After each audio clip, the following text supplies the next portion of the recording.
അപ്പം തന്നെ അമേരിക്ക ഇടപെടും. പക്ഷേ നമ്മുടെ കാര്യത്തിൽ ഒരിടപെടലും ഉണ്ടായി. പക്ഷേ പാകിസ്ഥാൻ അട്ടിക്കിട്ടി വശീകേടായി എന്ന് പറഞ്ഞപ്പോൾ റഷ്യയ്ക്ക് നൊന്തു.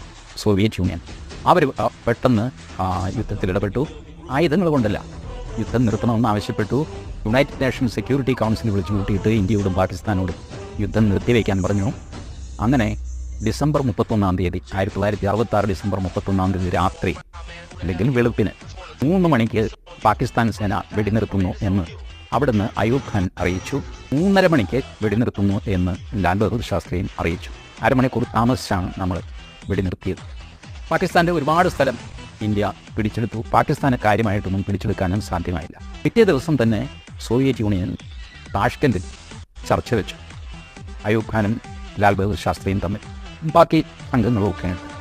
4-5-6 ദിവസം നീണ്ടു നിന്ന ചർച്ചയിൽ ഫൈനലി സോവിയറ്റ് യൂണിയൻ്റെ സമ്മർദ്ദത്തിന് വഴങ്ങി താങ്കളുടെ ഭാഗത്തേക്ക്